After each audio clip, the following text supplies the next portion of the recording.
ये पाकिस्तान के supreme court का नज़ारा है। ये लोग पाकिस्तान के फॉर्मर पीएम को रिलीज किए जाने के खिलाफ प्रोटेस्ट कर रहे हैं। हालात ऐसे हुए कि जज को सुप्रीम कोर्ट के पिछले दरवाजे से बचकर निकलना पड़ा। इकोनॉमिक क्राइसिस से जूझ रहा पाकिस्तान अब पॉलिटिकल क्राइसिस से भी जूझ रहा है, और ये सब शुरू हुआ पाकिस्तान के former prime minister Imran Khan की गिरफ्तारी से। पूर्व प्रधानमंत्री पाकिस्तान के इमरान खान गिरफ्तार कर लिए गए हैं। A political crisis in Pakistan with the dramatic arrest of former Prime Minister Imran Khan on corruption charges. Imran Khan को क्यों अरेस्ट किया गया? पाकिस्तानी सिटीजन सड़कों पर क्यों उतरे हुए हैं? क्या पाकिस्तान में सिविल वॉर हो सकती है, मार्शल लॉ लगाया जा सकता है, या फिर तख्ता पलट की आशंका है?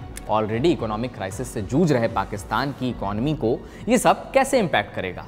इस क्राइसिस का इंडिया पर क्या असर पड़ेगा, और क्या पाकिस्तान के लिए कोई होप या बेहतरी की उम्मीद बची है? इन सभी सवालों के जवाब तलाशने की कोशिश करेंगे जिस्ट इन फोकस एक्सप्लेनर में, और इसे और बेहतर ढंग से समझाने के लिए हमारे साथ मौजूद होंगे पाकिस्तान से जर्नलिस्ट साकिब तनवीर और इंडियन एक्सप्रेस की national editor strategic affairs Nirupama Subramanian. 9 मई 2023 ये वो तारीख है जब पाकिस्तान के फॉर्मर पीएम इमरान खान को इस्लामाबाद हाई कोर्ट के बाहर से पाकिस्तानी रेंजर्स यानी फोर्सेस ने अरेस्ट कर लिया। इमरान समर्थकों ने एलिगेशन लगाया कि इमरान खान को टॉर्चर किया गया, पीटा गया और उनके वकील को भी जख्मी किया गया। इमरान खान को अल कादिर ट्रस्ट केस में गिरफ्तार किया गया था। अल कादिर ट्रस्ट केस को समझ लेते हैं। फॉर्मर पीएम इमरान खान, उनकी पत्नी बुशरा बीबी और अदर पीटीआई लीडर्स पर एनएबी यानी नेशनल अकाउंटेबिलिटी ब्यूरो ने आरोप लगाए कि इन लोगों ने बहरिया टाउन रियल एस्टेट कंपनी से लगभग 5 बिलियन पाकिस्तानी रुपए और हंड्रेड्स ऑफ कनाल लैंड ली। अब ये जो बहरिया टाउन रियल एस्टेट कंपनी थी, इस पर मनी लॉन्ड्रिंग के बहुत सारे केसेस थे। इमरान और उनकी पत्नी ने एक नॉन प्रॉफिट ऑर्गेनाइजेशन बनाई जिसमें ये पैसा लगाया। एलिगेशन ये है कि ये सब पीटीआई सरकार और इस फर्म के बीच सेटलमेंट के तौर पर यूज हुआ। इस सेटलमेंट से पाकिस्तानी सरकार के खजाने को बहुत सारा नुकसान हुआ। इस केस के बारे में पता कैसे चला? ये घोटाला तब सामने आया जब पाकिस्तान के मीडिया ने बताया कि ट्रस्ट को 180 मिलियन पाकिस्तानी रुपए मिले थे, जबकि रिकॉर्ड में लगभग 8.52 मिलियन पाकिस्तानी रुपए का खर्च दिखाया गया। सवाल यह भी है कि जब संस्थान को एक ट्रस्ट के तौर पर रजिस्टर किया गया था तो संस्थान स्टूडेंट से फीस क्यों ले रहा था? बहरहाल गिरफ्तारी के 2 दिन बाद ही पाकिस्तानी सुप्रीम कोर्ट ने पाकिस्तान तहरीक इंसाफ यानी पीटीआई के अध्यक्ष इमरान खान की गिरफ्तारी को अवैध बताते हुए उन्हें तुरंत रिहा करने का आदेश दिया और उन्हें रिहा कर दिया गया।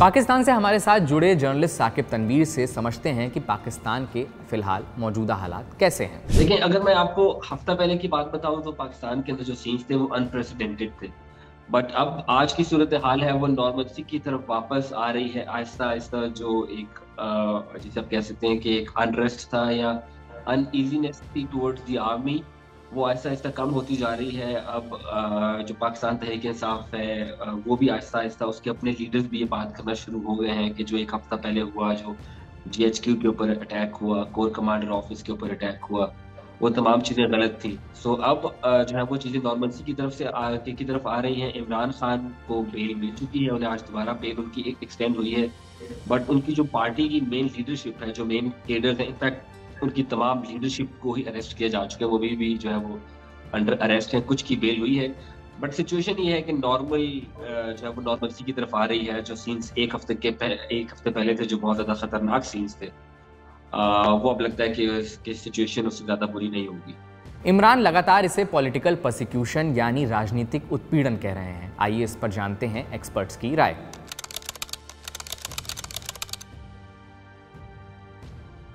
देखें, जो एक केस इमरान खान के खिलाफ है जिसमें उनको अरेस्ट किया गया था, वो बहुत ही सॉलिड केस है उनके खिलाफ। इनफैक्ट कुछ एनालिस्ट तो ये कहते हैं कि ओपन एंड शट केस है उनके अगेंस्ट, बट उनको उस केस की वजह से अरेस्ट नहीं किया गया था। उनकी जो पॉलिटिकल प्रोसिक्यूशन की बात करते हैं तो वो एक सेंस में ठीक बात करते हैं, बिकॉज उनको उनकी पॉलिटिकल स्टेटमेंट्स और उनके पॉलिटिकल स्टांस की वजह से अरेस्ट किया गया था। उस केस में जान हो या ना हो, वो एक सेकेंडरी चीज है। और अगर केस के सिर्फ मेरिट्स के ऊपर अगर आप जाएं तो उस केस में और कैरेक्टर्स भी हैं जिनको अरेस्ट किया जाना चाहिए था, उनको अभी तक अरेस्ट नहीं किया गया। इनफैक्ट उनको तो अभी तक कोई नोटिस भी जारी नहीं किया गया। So in a sense it's a persecution, but उसमें कॉन्टेक्स्ट आपको देखना ये होगा कि इमरान खान के अपने 4 साल में इस पॉलिटिकल परसिक्यूशन को उन्होंने जो है वो हवा दी। इनफैक्ट जो पॉलिटिकल परसिक्यूशन उनके 4 साल में हुई थी, ये वही कारमा है जो वापस आके जो है वो स्ट्राइक कर रहा है, बिकॉज ये जो स्ट्रक्चर है नेशनल अकाउंटेबिलिटी ब्यूरो का उन्होंने 4 साल इसको यूज किया अपने पॉलिटिकल ओपोनेंट्स को जो है वो डाउन करने के लिए। नवाज शरीफ के खिलाफ उन्होंने केसेस बनाए, नवाज शरीफ को उन्होंने तकरीबन 1 साल तक जेल में रखा, उनकी बेटी को जेल में रखा। और उन केसेस के बारे में जजेस अब जो है वो सामने आकर बोल चुके हैं कि वो केसेस ठीक नहीं थे। इनफैक्ट एक जज अनफॉर्चुनेटली उनकी डेथ हो चुकी है, उन्होंने जो है वो ओपनली कहा था कि उनकी एक वीडियो टेप सामने आई थी जिसमें वो बता रहे थे कि उन्हें कोर्स किया गया था। सो पॉलिटिकल परसिक्यूशन, इमरान खान के अरेस्ट जो है वो उनकी पॉलिटिक्स की वजह से ही हो रहे हैं, बट ये ऐसी परसिक्यूशन है जिसको उन्होंने खुद जो है वो बर्थ दी थी। इनफैक्ट अगर इमरान खान के रूल से 2018 से पहले देखें तो पाकिस्तान के अंदर जो कल्चर था कि अपने पॉलिटिकल ओपोनेंट को आपने टारगेट नहीं करना just because of his politics, वो ऑलमोस्ट खत्म हो रहा था। बट अब अनफॉर्चुनेटली वो एक दोबारा ये एक जो है वो वेव आ चुकी है जिसमें आपके पॉलिटिकल ओपोनेंट को अगर हराना है तो वो थ्रू अनफेयर मीन्स है।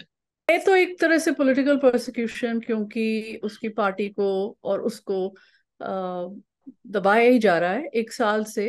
आप अगर देख लें तो जब से नो कॉन्फिडेंस मोशन में वो उस उनको निकाला है प्राइम मिनिस्टर के पोस्ट से, उन्होंने शुरू कर दिया अपना स्ट्रीट मोबिलाइजेशन और उनकी सपोर्ट बहुत ज्यादा आ गई सामने।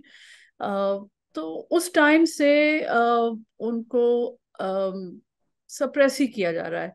सो अगर बिल्कुल एक डेमोक्रेटिक लेंस से देखें तो ये है परसिक्यूशन ही है और इसमें कोई दो राय नहीं है। बट अगर आप इसको थोड़ा सा और एनालाइज करेंगे तो आप ये भी देखेंगे कि इमरान खान के डेमोक्रेटिक क्रेडेंशियल्स इतने कुछ बड़े नहीं हैं। उनकी क्या शिकायत है? उनकी ये शिकायत है कि आर्मी ने उनकी मदद नहीं की to stay on an office, कि उन्होंने नो कॉन्फिडेंस मोशन में इनकी मदद करने से इनकार कर दिया आर्मी से। और ये इसलिए क्योंकि आर्मी ने मदद जो की इनको प्राइम मिनिस्टर बनने के लिए, वो मतलब 2018 के बाद जो इनका भी रिकॉर्ड रहा, आर्मी के भी जो भी इंटरनल प्रॉब्लम्स थे उसको लेके, और जनरल बाजवा जो उस टाइम आर्मी चीफ थे, उसको सारा कुछ लेके उसकी डायनामिक से ये जो इनके बीच में जो तनाव था वो बढ़ता गया। और बाय 2022 जनवरी वो बहुत ज्यादा सामने आ गया आईएसआई चीफ के अपॉइंटमेंट पे। ठीक है, तो उसके बाद आर्मी और इमरान खान बिल्कुल अलग हो गए और ऑपोजिशन ने अपनी चांस देखी और वो नो कॉन्फिडेंस मोशन लेके आए। और उस नो कॉन्फिडेंस मोशन में आर्मी ने बिल्कुल इमरान खान की मदद नहीं की। ये शिकायत है इमरान खान। और अभी भी उनको क्या चाहिए? उनको उन्होंने मतलब असेसमेंट किया कि उनके साथ तो पूरी जनता है और इतने लोग आ गए उनके पीछे और उनके साथ खड़े होने को तैयार हैं, वो जो कहते हैं वो करने को तैयार है। और ये इनका एक टैक्टिक है फ्रॉम द बिगिनिंग, मतलब फ्रॉम 2011, जब से आर्मी ने तय किया है कि हमने एग्जिस्टिंग पॉलिटिशियंस के साथ बिजनेस नहीं करनी, ना पीपीपी से करनी है ना पीएमएलएन से करनी है, इसको थोड़ा बढ़ाना है, इमरान खान को बढ़ाना है। तब से इनकी जो स्ट्रीट क्रेडिबिलिटी है या जो स्ट्रीट मोबिलाइजेशन पावर्स हैं वो आप देख रहे हैं लगातार मतलब बढ़ते जा रहे हैं। ठीक है, तो अब बहुत ही ये बड़ा आदमी हो गया है इमरान खान उस स्ट्रीट मोबिलिटी को लेके, स्ट्रीट पॉपुलैरिटी को लेके, और इसने तय कर लिया है कि मैं ये अपने आप से मैं कर सकता हूँ जो भी करना है। सो ही अब उसको चाहिए कि अभी इलेक्शन हो, वो ठीक है अपनी जगह है क्योंकि इलेक्शन होने हैं, इस साल होने हैं, पर इसको चाहिए था कि लास्ट ईयर ही हो। और अभी भी उस जैसे जैसे पॉपुलैरिटी बढ़ती जा रही है उसकी, वैसे वैसे उसको वो डिमांड कर रहा है कि अभी इलेक्शन होल्ड करो।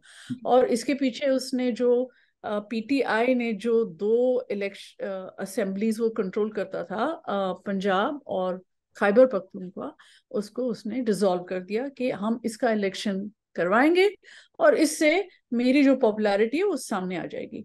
और अब गवर्नमेंट ने क्या किया है, उस इलेक्शन को पुट ऑफ किया है। सुप्रीम कोर्ट ने कहा है भाई, कॉन्स्टिट्यूशन में लिखा है 90 डेज के अंदर इलेक्शन करो।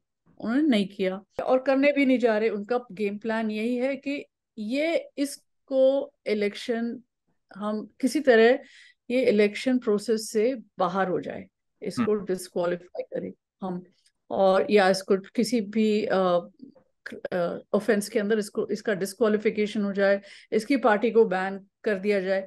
ये ही है इनका गेम प्लान। ठीक है, और इस गेम प्लान को इमरान खान समझ के क्या क्या करना चाह रहा है, उस स्ट्रीट पॉपुलैरिटी के through he wants to do a deal with the army, कि आर्मी उसकी साइड पे आ जाए। ठीक है, या आर्मी चीफ में कोई बदलाव आ जाए। ठीक है, और वो जो अगला बंदा आएगा वो इसकी सपोर्ट करेगा for him to rule for an indefinite period of time. ये अथॉरिटेरियन लीडर है, make no mistake about it, ये कोई डेमोक्रेट नहीं है। देखिए, फोरकास्टिंग तो थोड़ा सा मुश्किल काम है मेरे लिए, बिकॉज नोबडी कैन नो कि आगे क्या होने वाला है। इनफैक्ट जिसने मार्शल लॉ लगाना है उसको भी नहीं पता कि वो मार्शल लॉ लगाना है उसने या नहीं। तो in terms of martial law मुझे नहीं पता कि क्या होगा, बिकॉज सिचुएशन खैर अब इतनी बुरी नहीं है। आपने सिविल अनरेस्ट की बात की।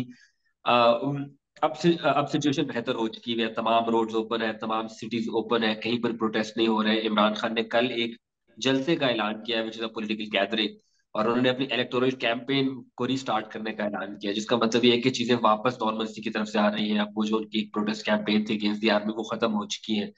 सो सिचुएशन बेहतर है। बट आई थिंक कि आने वाले दिनों के अंदर पिछले 2 दिनों के अंदर कुछ मेजर डेवलपमेंट्स हुई हैं, जिनकी वजह से ये कहा जा सकता है कि आने वाले दिनों के अंदर इमरान खान या उनकी पार्टी के लिए कोई अच्छा वक्त नहीं है।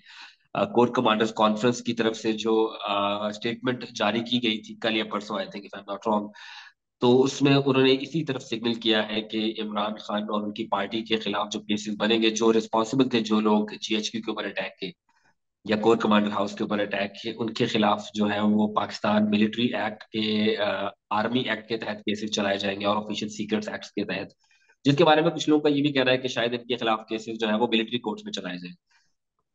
सो जब ये तमाम एक्शन स्टार्ट होगा तो उसका मतलब ये है कि थोड़ा सा अनरेस्ट होगा, बट ये वो अनरेस्ट होगा जिसमें पाकिस्तान तहरीक इंसाफ के पास जो पॉलिटिकल कैपिटल था इन terms of going on the streets, तो बहुत कम रह चुका है। क्योंकि एक तो जो आर्मी के खिलाफ उन्होंने किया, उसके बाद उनके अपनी ही पार्टी के अंदर अब लोग उनके खिलाफ बात कर रहे हैं। इनफैक्ट उनकी अपनी पार्टी के जो स्पोक्स पर्सन है फवाद चौधरी, कल उन्होंने प्रेस कॉन्फ्रेंस की outside of the high court के बाहर उन्होंने प्रेस कॉन्फ्रेंस की, जिसमें उन्होंने खुद कहा कि अगर आर्मी है तो पाकिस्तान है, और अगर आर्मी है तो हम है। सो अब उनके पास इतना पॉलिटिकल कैपिटल रहा नहीं है कि वो आर्मी को इस तरीके से दोबारा से एंगेज कर सके। सो उनके खिलाफ केसेस बनेंगे, इमरान खान की पार्टी के लिए बहुत ज्यादा मुश्किलात आएंगी। इलेक्शंस शायद जल्द अनाउंस कर दिए जाएं, बिकॉज कोर कमांडर कॉन्फ्रेंस ने अपने एलामिया में कहा है कि वो तैयार है कि वो मीडिएट कर सकें कि इस सिचुएशन का कोई पॉलिटिकल सोल्यूशन निकाला जा सके। उसका यही मतलब बनता है कि शायद इलेक्शंस के अनाउंसमेंट जो हम एक्सपेक्ट कर रहे थे कि इलेक्शंस डिले हो सकते हैं, तब वो ना हो और इलेक्शंस आपको अक्टूबर या नवंबर के अंदर आपको होते दिखाई दें। बट मार्शल लॉ के चांसेस बहुत कम हैं, प्योरली बिकॉज मार्शल लॉ लगाने के लिए सबसे इम्पोर्टेंट एलिमेंट होता है कि पब्लिक सेंटीमेंट कितना है in favour of the army. और पिछले 4 सालों के अंदर जो नवाज शरीफ की पार्टी है पीएमएलएन, उसने एजिटेट किया है अगेंस्ट द मिलिट्री, और अब इमरान खान की पार्टी एजिटेट कर रही है अगेंस्ट द मिलिट्री। सो दो बड़ी आपकी जो मेन स्ट्रीम पॉलिटिकल पार्टीज हैं उनमें एक सेंटीमेंट पाया जाता है अगेंस्ट द मिलिट्री, जो कि पब्लिक में ट्रांसलेट भी हुआ है। सो उस सेंटीमेंट के होते हुए मिलिट्री का पावर में आना बहुत मुश्किल लगता है। सिविल वॉर का जो है इशू, वो कहाँ से सामने आया? जब इसकी अरेस्ट हुई इमरान खान की, और इसने मतलब ऐलान कर दिया कि टेक टू द स्ट्रीट्स, अब सब लोग बाहर आ जाएं मेरे लिए और मेरे लिए प्रोटेस्ट करें। तो उसमें जो देखा, जो विजुअल्स आपके सामने आ रही थी कि फॉर द फर्स्ट टाइम ये आर्मी के जो हैं प्रॉपर्टीज, जो भी हैं, घर हैं, या जीएचक्यू में भी लोगों ने, रावलपिंडी में जो जीएचक्यू है उसके अंदर भी लोग गेट ओपन करके जा रहे थे। वो एक साइड एंट्रेंस था, not the main entry, but still symbolism के उससे देखा जाए, कि नजरिए से देखा जाए तो बहुत ही बड़ा एक एक ऑपोजिशन था आर्मी के अगेंस्ट। सो इस वजह से लग रहा था कि ये सिविल वॉर बन जाएगा। लोग जो खैबर से निकल के बाहर आ रहे थे, फिर जो गवर्नमेंट है उन्होंने कह दिया था कि हमारे भी वर्कर्स बाहर निकल के आएंगे। तो इस वजह से ये लग रहा था कि सिविल वॉर होने जा रहा है। और इसके लेट अस नॉट फॉरगेट कि इकोनॉमिक जो है डिफिकल्टीज वो बहुत ज्यादा हैं इस वक्त, मतलब अनइमेजिनेबल। श्रीलंका की तरह, जो लास्ट ईयर हमने श्रीलंका में एक ब्रेकडाउन देखा, इकोनॉमिक ब्रेकडाउन, उसके मतलब 1 मिलीमीटर दूर है पाकिस्तान। थोड़ा सा भी टिपिंग पॉइंट आ जाए ना तो इट्स गॉन। तो इससे तो civil war is more likely. Sri Lanka was in a sense peaceful for a very long time, और जब उन्होंने जो फाइनल मूव किया जुलाई में अगेंस्ट गोटाबाया राजपक्सा, उसका घर भी टेक ओवर कर लिया, प्रेसिडेंशियल पैलेस, तो वायलेंस नहीं देखा हमने इतना।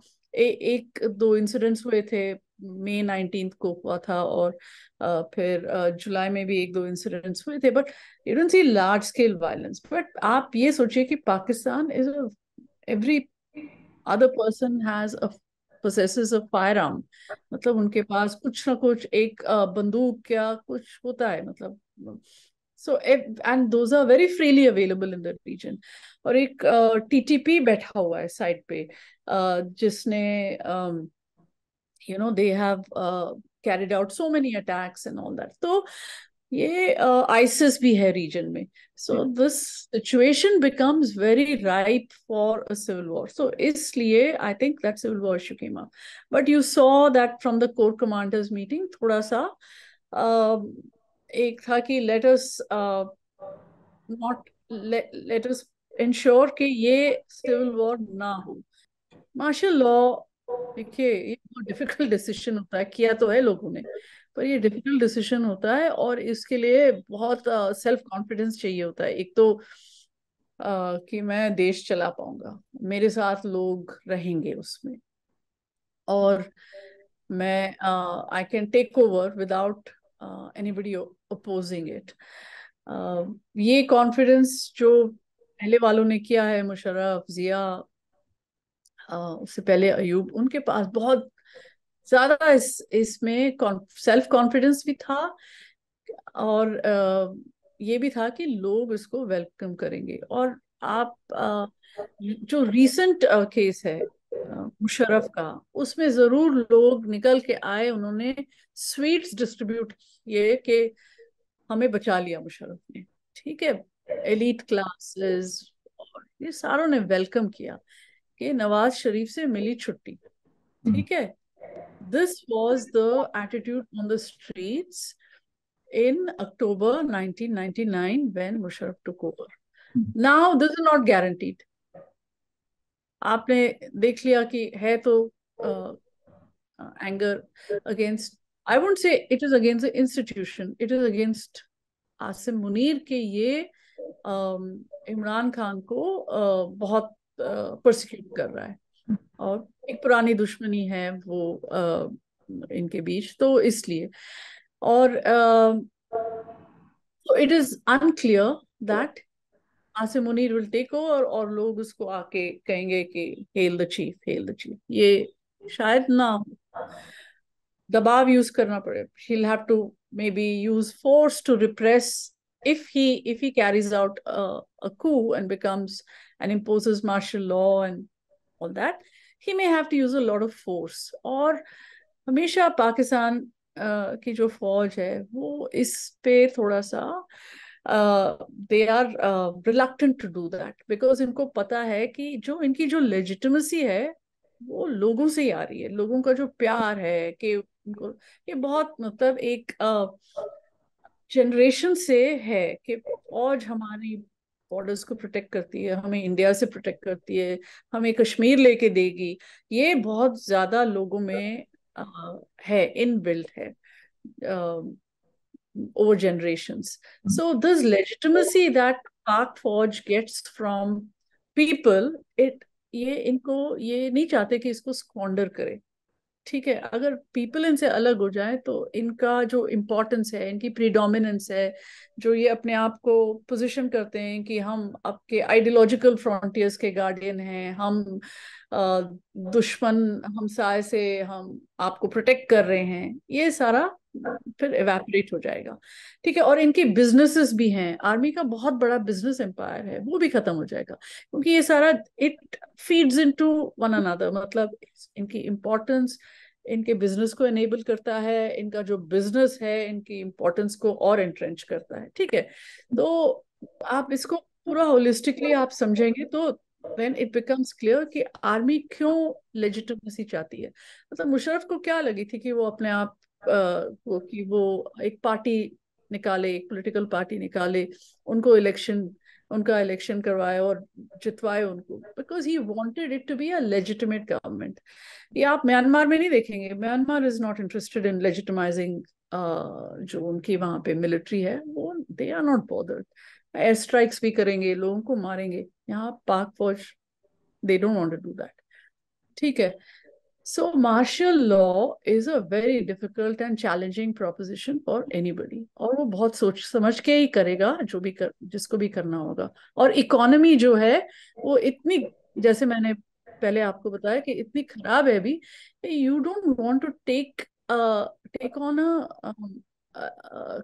You don't want to take on the running of the country जो एकदम शैम्बल्स में हो।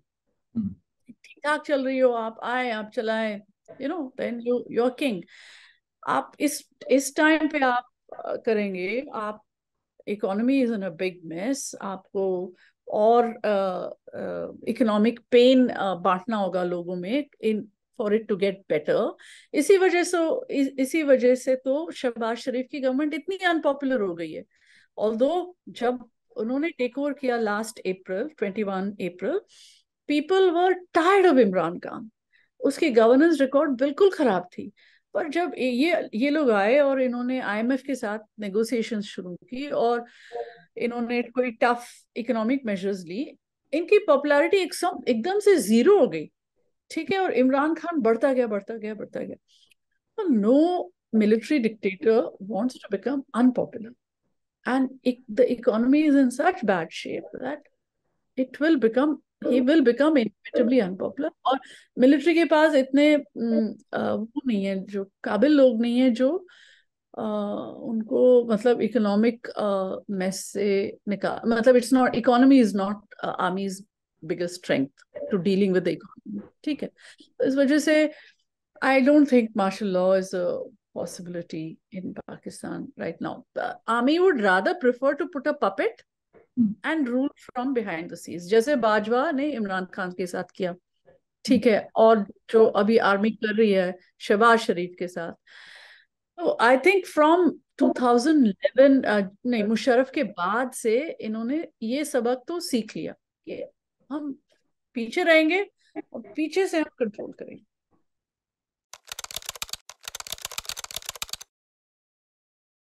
देखिए, economy is a huge issue.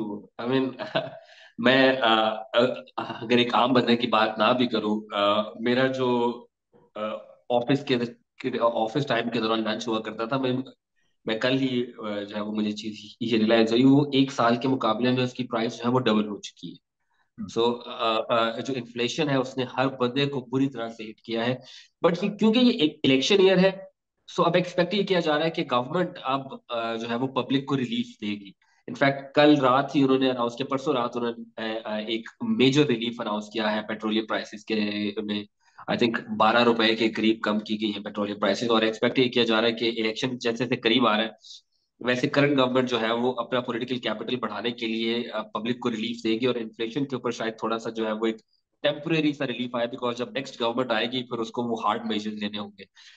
जो इन्फ्लेशन है वो that's connected to IMF, but अब गवर्नमेंट की तरफ से हिंट से आ रही है कि पाकिस्तान शायद आईएमएफ की तरफ ना जाए, बिकॉज आईएमएफ की तरफ से जो कंडीशन इम्पोज की जा रही है खासतौर पे ये कि आपको अपने जो रीजनल पार्टनर्स है उनसे फंडिंग सिक्योर करनी है इससे पहले कि आईएमएफ आपको कुछ फंडिंग दे, वो पाकिस्तान की गवर्नमेंट के लिए थोड़ा सा मुश्किल है, और जिसकी वजह से आईएमएफ प्रोग्राम को शायद पाकिस्तान फॉलो मत करे।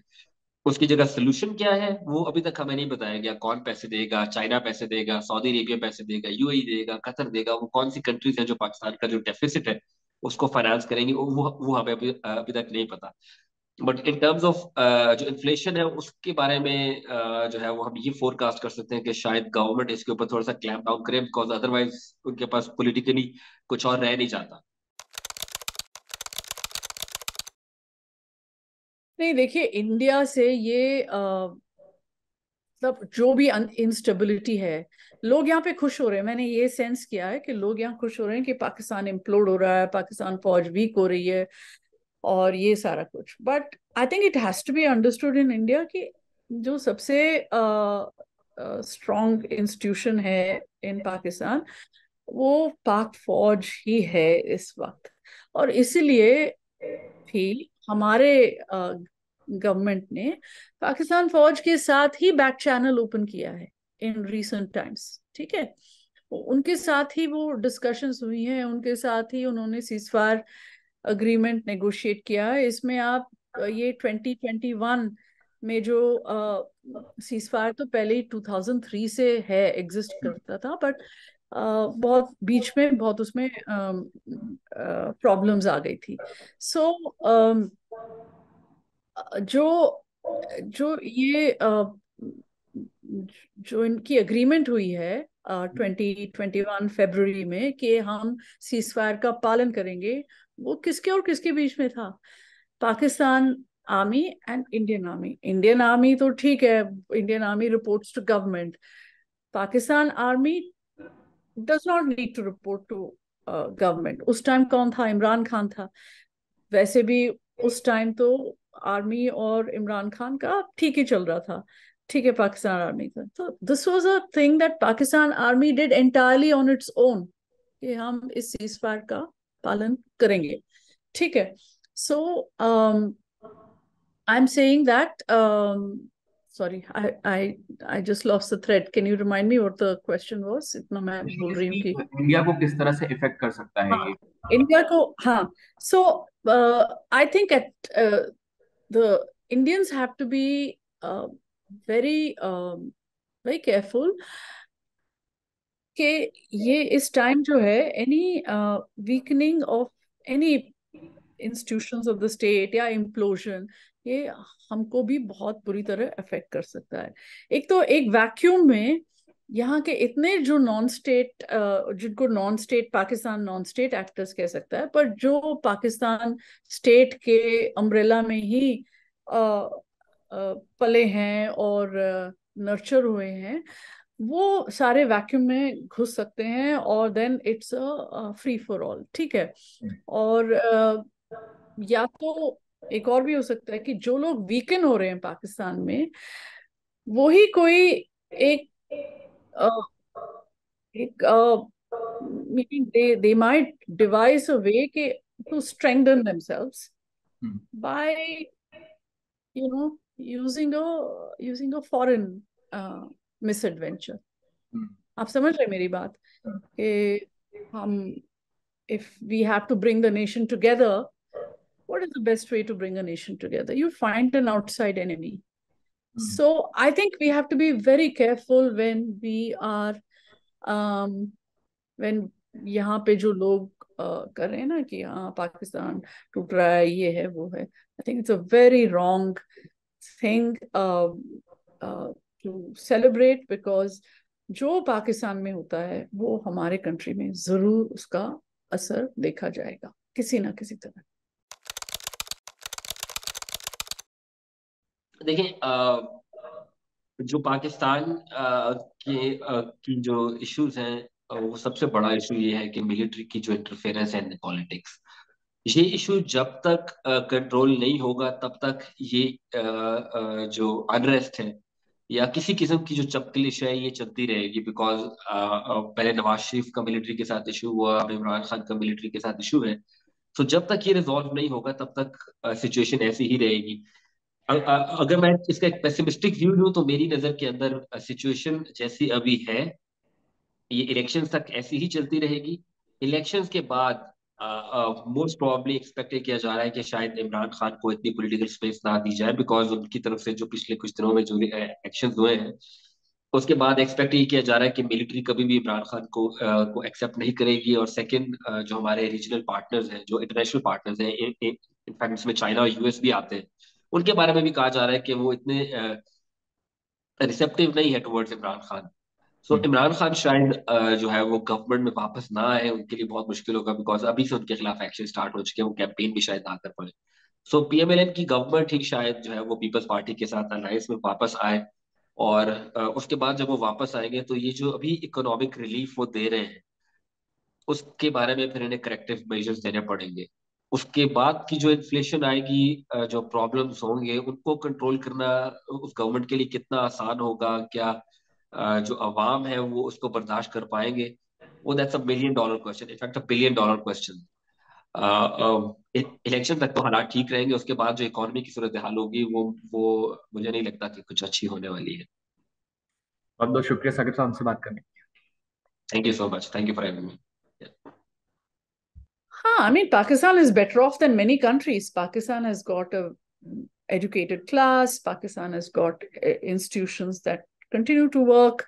You know, it has got a functioning army. It has got a functioning judiciary.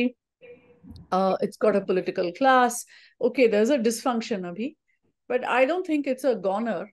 It's not like Afghanistan, जहाँ पे अपनी मतलब पूरा एक तबका है उसको एजुकेशन से ही हटा दिया। वैसा ये कंट्री नहीं है, और हम इसको समझ लें कि ये साउथ एशिया है। It's an extension, Pakistan is part of south Asia, and in south Asia there are some things that you can take for granted that they will continue to be there. So I don't think that we should think that Pakistan has no hope. I think they will come out of it. They are very smart people, and people with great capacity, very good diplomats. So I'm sure they'll come out of it. Gist in focus explainer से हमने पाकिस्तान में चल रही उठापटक को समझने की कोशिश की है। वहां के हालात आगे कैसे होंगे ये आने वाले दिनों में ही पता चलेगा। तब तक आप इस तरह के और एक्सप्लेनर्स देखने के लिए जिस्ट को फॉलो करें।